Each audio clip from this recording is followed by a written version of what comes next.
untuk orang yang tak percaya, untuk orang yang tak yakin. Allah mau tunjukkan, bukan Nabi Muhammad, jangankan Nabi Muhammad, orang yang berzikir mengikut Nabi Muhammad saja pun dagingnya tak dimakan cacing tanah, kain kafannya pun tak membusuk. Orang yang tak beriman dengan Nabi Muhammad, belum mati pun sudah dimakan cacing tanah, masih hidup dia di atas tanah nih, sudah naik cacing tanah memakan dagingnya. Siapa itu? Orang yang dagingnya membusuk, kena diabetes meletus. Mohon yang kebetulan kena penyakit itu jangan tersinggung. Kunci mendengar pengajian Ustaz Somad ini dua saja, jangan tersinggung. Karena beberapa jamaah yang tersinggung mendengar pengajian saya, balik berkunang-kunang mati. Saya tak ada niat menyindir orang, saya hanya ingin mengingatkan kita, jangan sampai kita mati belum berbaiat talqin, jangan sampai mati belum bersuluk, jangan sampai mati belum berzikir. Karena kalau kita mati yang kita bawa hanyalah zikir. Kebun sawit sejauh mata memandang, ada yang pernah mati bawa berondol? Gotah sejauh mata memandang, ada orang kabun mati bawa gotah? Kaya sekalipun yang dibawa hanyalah la ilaha illallah Muhammadur Rasulullah sallallahu alaihi wasallam, kalimatu haqqin 'alaiha nahya. Dengan itu kita hidup, wa 'alaiha namutu. Dengan itu kita mati, wa biha nub'atsu. Dengan itu kita akan dibangkitkan di padang mahsyar.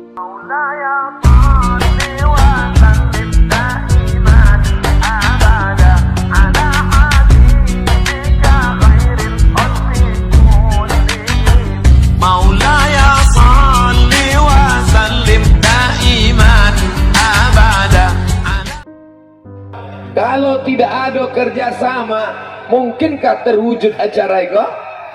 Tidak akan mungkin terwujud acara. Jadi pelajaran dan pertama dari hijrah, kita mesti bekerja dan sama-sama bekerja. Banyak orang mengajak kerjasama, tapi nyo diam aja.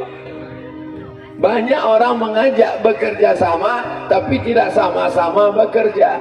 Alhamdulillah, terwujudlah negara kesatuan Republik Indonesia karena kita sama-sama berjuang melawan Belanda. Terwujudlah acara tabligh akbar di Kabun karena kita sama-sama bekerja dengan niat ikhlas lillahi ta'ala. Jadi kalau ada majelis-majelis yang berjamaah, siap dilanjutkan. Ibu masih ada gua majelis grup wirid yasin, bapak masih ada grup-grup pengajian gotong royong kerjasama. Jangan mau dipecah belah, karena itu kerja Belanda, mengadu domba, divide et impera.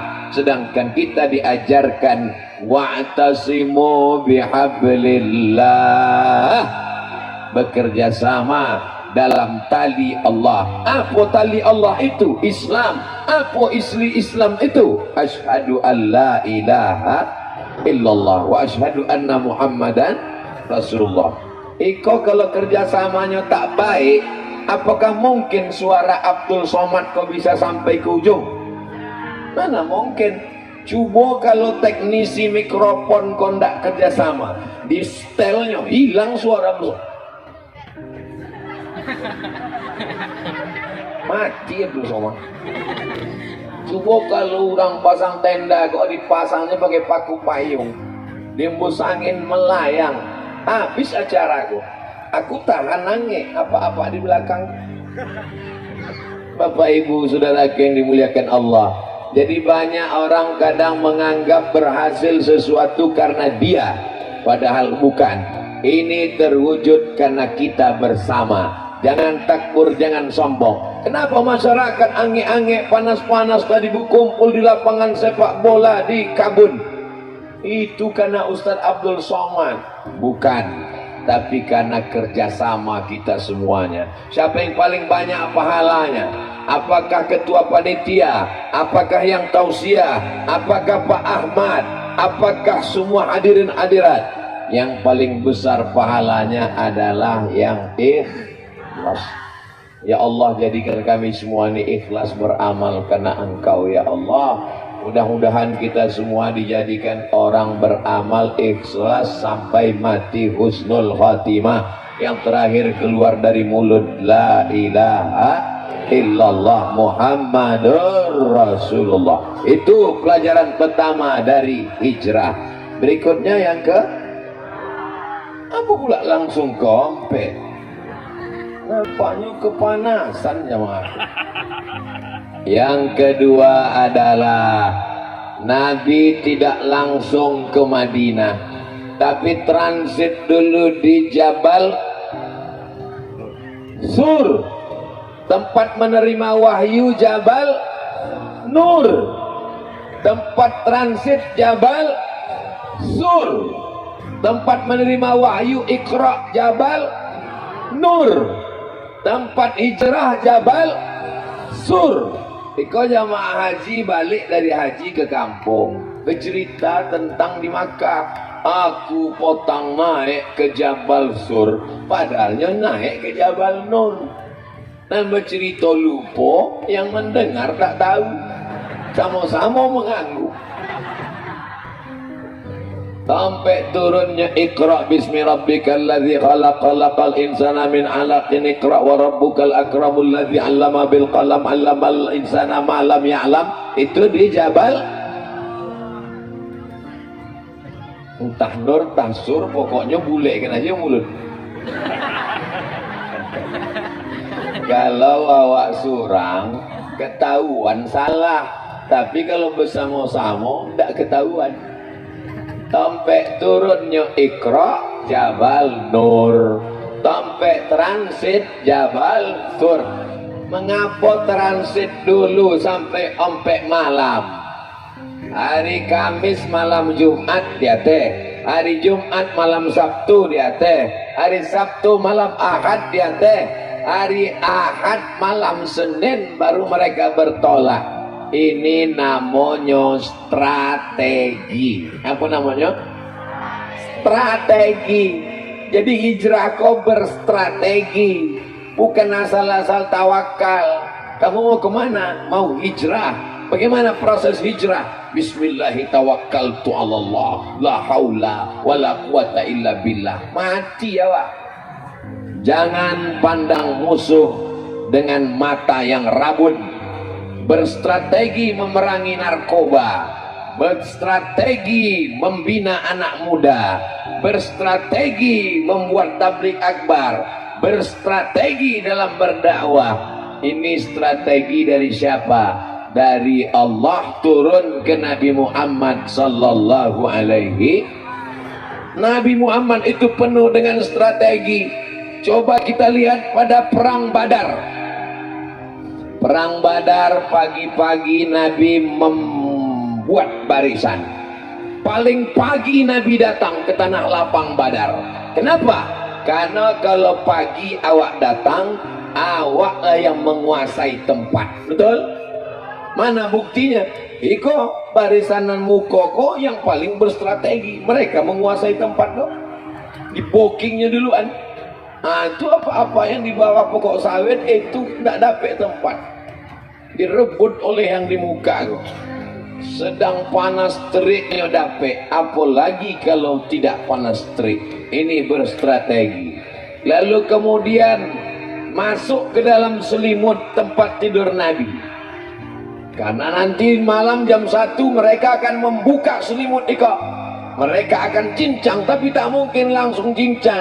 Kalau cincang tiba-tiba di bawahnya bantal guling, dibuka. Coba buka dulu. Buka, ternyata Sayyidina Ali berstrategi. Ali, engkau pura-pura tidur di sini, nanti aku akan berangkat. Ini segalanya penuh dengan strategi. Nabi kalau mengutus pasukan perang, disusun pagi-pagi, Nabi menyusun barisan. Matahari terbit dari sana, tenggelam ke sana. Nabi menyusun barisan di tempat terbit matahari. Kalau di sini matahari terbit, Nabi pasukan di sini. Kenapa? Karena kalau matahari terbit di sini, musuh di sana 1-0 menang. Karena mata musuh silau, tak nampaknya lawan. karena kalah dengan tatapan tajam cahaya matahari. Jadi Nabi Muhammad itu ahli strategi perang. Makanya perang Badar itu dia panglimanya langsung. Pembebasan kota Makkah tahun 8 Hijrah. Umur Nabi SAW ketika itu 61 tahun. Nabi umur 61 tahun, panglima 4, penghormatan bintang 5. Kalau sampai bintang 7 sakit kepala. Jadi kalau ada orang hari ini kita tanya, bagaimana dakwah kita? Dakwah saja kepada Allah, tidak pakai strategi, mati konyol. Inilah pentingnya ke depan ada strategi, berkumpul dengan para alim ulama, datuk, nenek, mama yang ditunggukan, yang ditinggikan seranting, yang didulukan selangkah, batangnya tompek bersanda, daunnya tompek benaung, akarnya tompek berselo. Maka insya Allah dakwah Islam ke depan lebih baik dengan strategi otak manusia yang cerdas, yang soleh ini insya Allah. Amin ya Rabbal. Berikutnya yang ketiga, pada waktu Nabi sedang berada di atas bersama Abu Bakar Siddiq, Abu Bakar ketakutan karena orang kafir musyrik sudah naik ke atas mengejar. Lau absara rijlai arjulahum la absarana. Seandainya orang kafir musyrik itu menengok kakinya ke bawah, pasti mereka akan menengok kita, karena gua itu di bawah. Orang kafir musyrik naik menengok ke atas.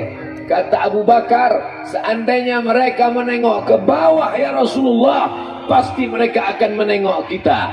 Apa jawab Nabi waktu itu? Wallahi, demi Allah wahai Abu Bakar, ma zannuka bisnaini fallahu salisuhuma.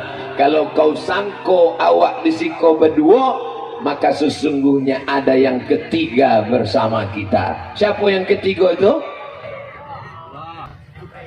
Aku dengan engkau Abu Bakar di dalam gua nih. Tidak, ada yang ketiga bersama kita. Siapa dia? Innallaha ma'ana. Allah bersama kita. Ini yang paling kuat di antara semuanya. Strateginya matang, kawan-kawan hebat, tapi tak ditolong oleh Allah. Bisa berhasil? Mesti ada pertolongan Allah. Hasbunallah wa ni'mal wakil, ni'mal maula wa ni'man nasir, wala haula wala quwata. Tapi ini tak bisa dengan satu pengajian tabligh akbar. Sekali tabligh akbar langsung bersemayam Allah dalam hati, tak bisa. Bagaimana cara berzikir yang baik? Bagaimana cara tahlil yang baik? Bagaimana cara menyebut Allah yang baik? Bagaimana menanamkan lafaz Allah ke dalam tangkai jantung? Ini mesti dibimbing. Pembimbing penunjuk jalan. Aku tak tahu jalan ke Kabun. Ini jalan melalui Rantau Berangin atau Pantai Cermin. Sudah lama tak ke Rokan Hulu, takut salah jalan. Maka mesti ada penunjuk jalan di muka. Penunjuk jalan itu bahasa Arabnya mursyid, bukan foreder. Penunjuk jalan itu mursyid. Maka dalam berzikir pun mesti ada mursyid. Kalau mursyid tak bisa datang, maka digantikan oleh pengganti mursyid. Pengganti itu bahasa Arabnya khalifah.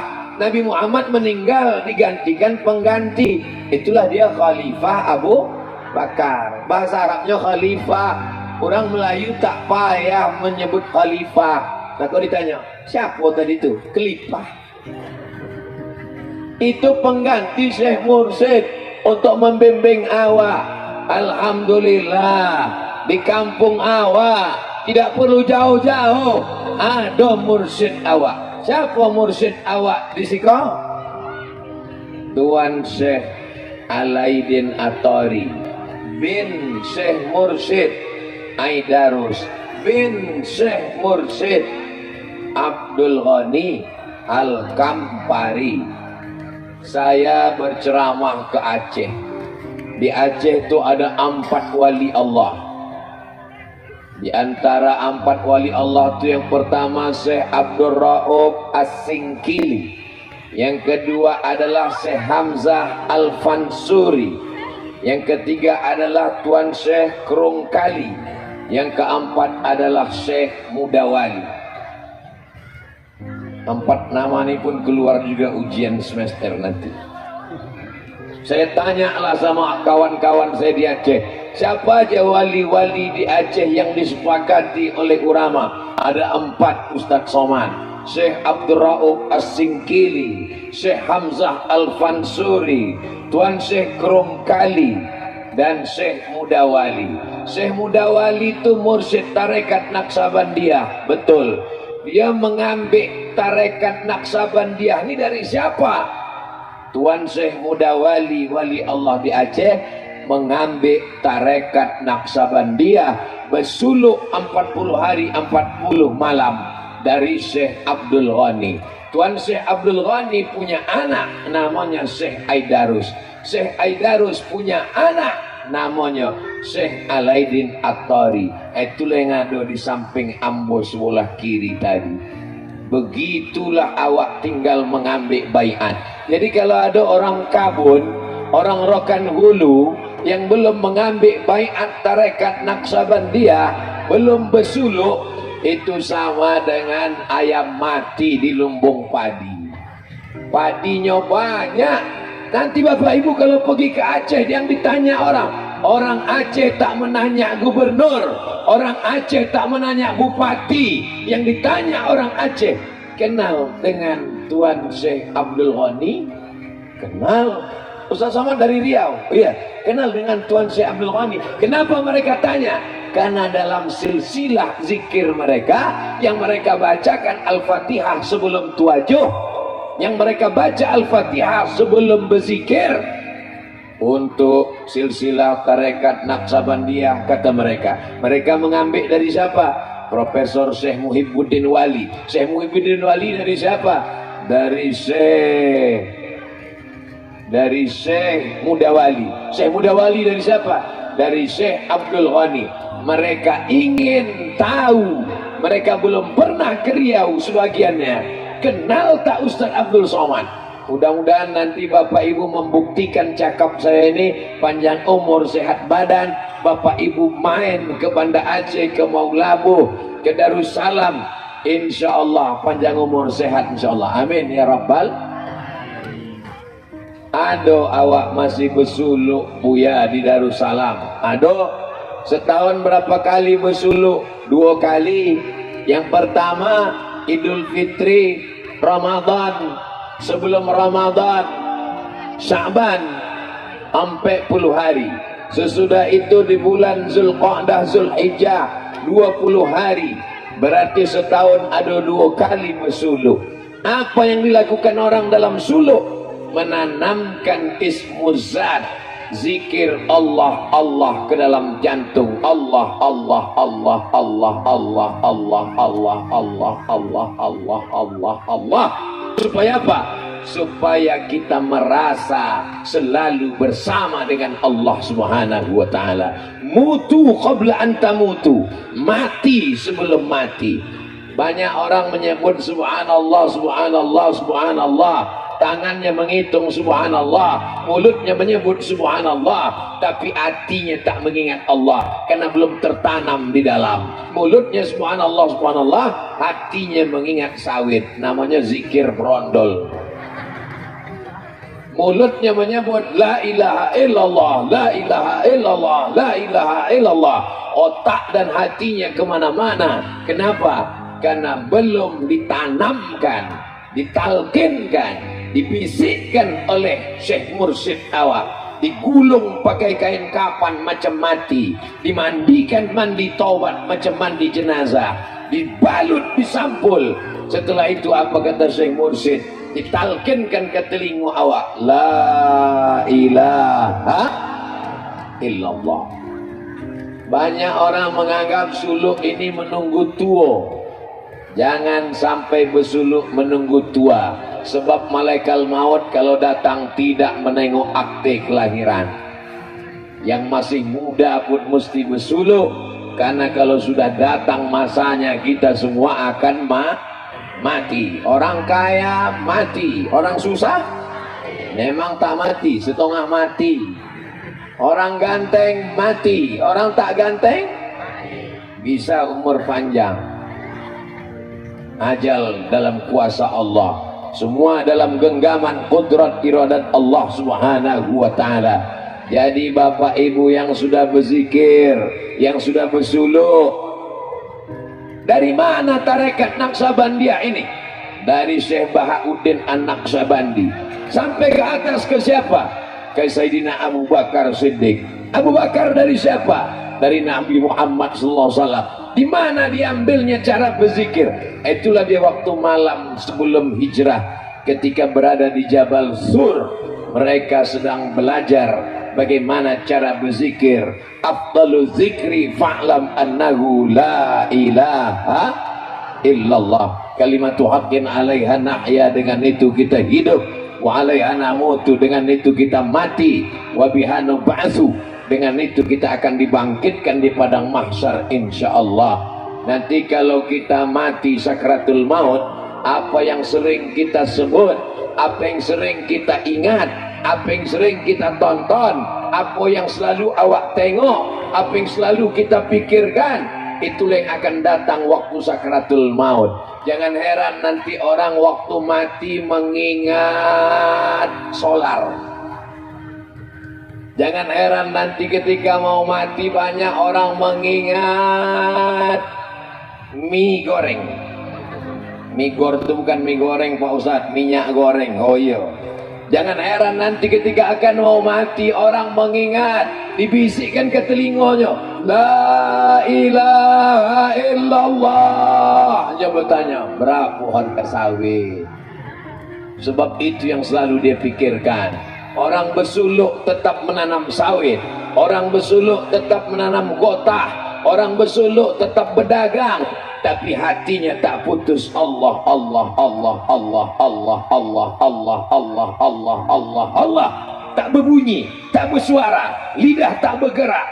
Alladzina yadhkuruna Allah, orang-orang yang menyebut, berzikir, mengingat Allah. Qiyaman, waktu toga, wa qu'udan, waktu duduk, wa ala junubihim, waktu berbaring. Tak putus daripada menyebut Allah. Asal lupa, asal lalai, balik lagi. Sampai naik sepeda motor, makin laju, makin kencang. Allah, Allah, Allah. Sampai puncaknya matinya nanti menyebut Allah. Menyebut nama Abdul Somad berat, bibir mesti bergerak. Abdul Somad. Menyebut nama Pak Ahmad berat, bibir mesti bergerak. Dr. Haji Ahmad. Menyebut nama Pak Ketua Panitia berat, mesti menyebut Muhammad Aidi, tapi menyebut la ilaha illallah, bibir tak bergerak. La ilaha illallah. Kenapa dibuat Allah ringan ucapannya? Karena yang paling berat adalah waktu sakaratul maut. Itulah mengapa kita selalu mengucapkan Allahumma hawwin alaina fi sakaratil. Jangan sedih, jangan galau, jangan gundah gulana, jangan larut dalam ketakutan. Innallaha ma'ana, Allah selalu bersama kita. Innallaha ma'as sabirin, Allah selalu bersama dengan orang yang sabar. Wa huwa ma'akum aynama kuntum, dia akan bersama dengan kamu dimanapun kamu berada. Di dalam rahim tak takut karena ada Allah. Keluar ke alam dunia makin tak takut bersama dengan Allah. Pindah ke alam barzakh sendirian. Ibu, bapak, ibu sayang bapak, bapak sayang ibu. Mohon maaf siang ini saya jawab dengan jujur di tengah panas terik miniatur padang mahsyar. Kalau bapak ini meninggal, ibu mau ikut? Tengok Pak, jawaban yang jujur. Bapak akan sendirian, tapi bapak jangan sedih, jangan takut, karena bapak tidak sendirian, karena ada bersama dengan Allah. Itulah yang diungkapkan ulama tasawuf, merasa ramai di tengah kesunyian, merasa sunyi di tengah keramaian. Apakah di alam kubur itu sunyi? ramai karena dia berdua dengan Allah. Apakah di tengah keramaian ini ramai? Sunyi karena merasa berdua dengan Allah, tak pernah kosong daripada Allah. Kalau kau merasa istrimu orang yang paling kau sayang, tiba-tiba dia meninggal, kau akan merasa kesepian. Kalau ibu sangka bapak inilah orang paling baik, paling sopan, paling santun, teman, sahabat, nanti sampai masanya bapak ini bisa hilang. Kenapa? Dilarikan pelakor.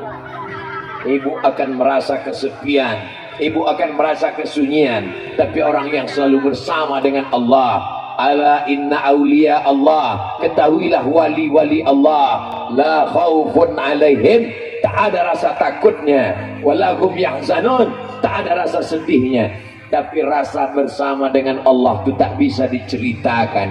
Itulah yang diungkapkan ulama tasawuf, lam ya'rif man lam yadhuq. Orang yang tak pernah merasakannya susah untuk menceritakannya. Saya tak bisa menceritakan bagaimana rasanya dikasih pisang hijau oleh Tuan Syekh. Kulitnya hijau tapi masak manis luar biasa. Enak pisang itu tadi Pak Ustadz. Yummy. Macam mana rasanya Pak Ustadz? Rasa tak bisa diceritakan dengan kata-kata. Andai ku katakan apa rasanya, rasaku belum tentu rasamu. Jadi kalau kita jumpa menengok Tuan Syekh tak putus tasbihnya kencang, apa yang dikejar mereka? Mereka sudah merasakan manisnya berdua-duaan dengan Allah, karena mereka sudah berkhalwat, khalwat bersunyi-sunyian dengan Allah. Mereka sudah merasakan suluk berjalan dengan Allah. Mereka sudah merasakan berdua, sunyi, berjalan bersama dengan Allah, tegaknya dengan Allah, duduknya dengan Allah, berbaringnya dengan Allah, sampai pada saatnya matinya tersenyum. Kata orang mati itu sakit Pak Ustadz, kenapa dibuka penutup wajahnya tersenyum? Karena sebelum mati Allah sudah menunjukkan tempat dia. Inilah tempat engkau di surga nanti. Mudah-mudahan nanti kita mendapatkan tempat itu insyaallah. Amin. Ada orang tak percaya bahwa Nabi Muhammad itu jasadnya tak dimakan cacing tanah. Inna salatakum alayya ma'rudatun alayya. Salat kamu dari Kabun dibawa ke kota Al-Madinah Al-Munawwarah. Salawat dari Kabun ini dibawa ke kota Al-Madinah Al-Munawwarah. Bapak Ibu percaya? Kaifa salatuna ma'rudatun alaika? Bagaimana mungkin selawat kami dari Kabun dibawa ke Madinah? Laqad arimta, kau sudah mati dimakan cacing tanah ya Rasulullah. Nabi menjawab, innallaha harrama 'alal arda ajsadal anbiya. Allah mengharamkan tanah memakan jasad para nabi. Jasad nabi tak dimakan oleh tanah. Cacing-cacing tak memakan jasad nabi. Bapak Ibu percaya jasad Nabi tak dimakan tanah? Pernah menengok? Kenapa percaya? Banyak orang yang tak percaya. Sampai akhirnya Allah menunjukkan, digalilah PLTA, pembangkit listrik tenaga air Koto Panjang. Maka orang-orang mesti dipindahkan. Kalau dipindahkan berarti jasadnya mesti diangkat. Kenapa mesti dipindahkan? Karena kalau tak dipindahkan nanti mau menyambut puasa, tak mungkin membaca Yasin di atas danau, tak mungkin berziarah di atas kolam. Kepada seluruh jamaah yang masih hidup ditransmigrasikan, yang sudah meninggal silakan bawa jenazah datuk nenek moyangnya supaya nanti mudah berziarah, karena ini akan tenggelam. Maka digalilah tanah. Apa yang terjadi? Khalifah, mursyid, tarekat Naksabandia, jangankan kulitnya, jangankan dagingnya, kain kafannya pun tak dimakan cacing tanah. Begitulah Allah memuliakan untuk orang yang tak percaya, untuk orang yang tak yakin. Allah mau tunjukkan, bukan Nabi Muhammad, jangankan Nabi Muhammad, orang yang berzikir mengikut Nabi Muhammad saja pun dagingnya tak dimakan cacing tanah, kain kafannya pun tak membusuk. Orang yang tak beriman dengan Nabi Muhammad belum mati pun sudah dimakan cacing tanah. masih hidup dia di atas tanah nih, sudah naik cacing tanah memakan dagingnya. Siapa itu? Orang yang dagingnya membusuk, kena diabetes meletus.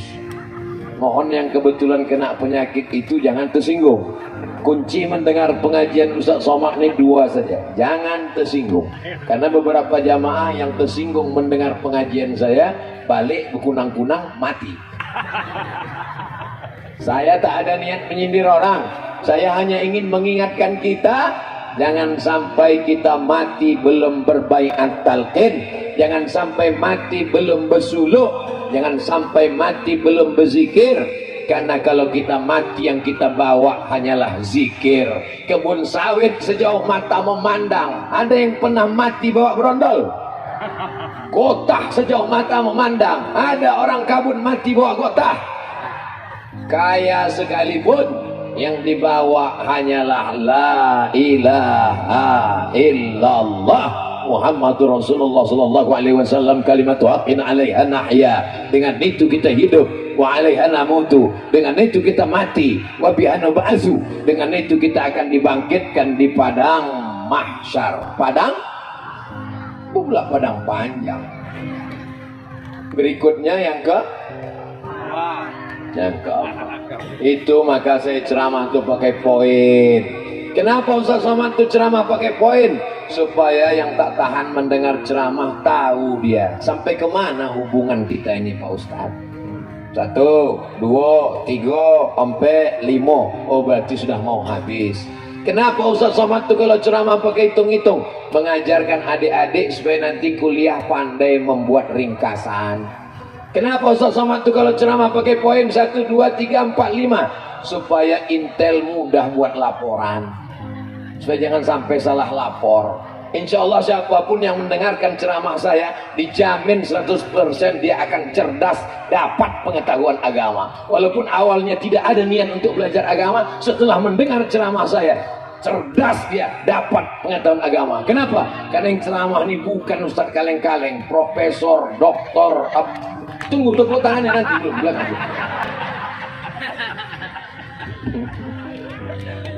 Bapak Ibu yang dimuliakan Allah. Berikutnya yang keempat.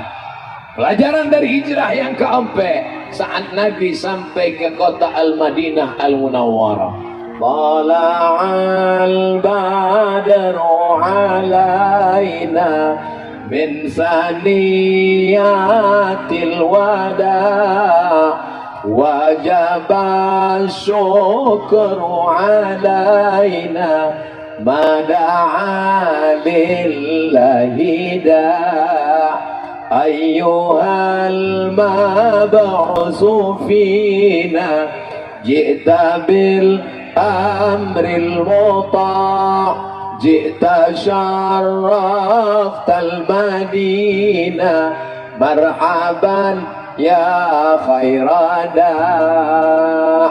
Enaknya kalau ramai-ramai berselawat, yang tak hafal tak ketahuan.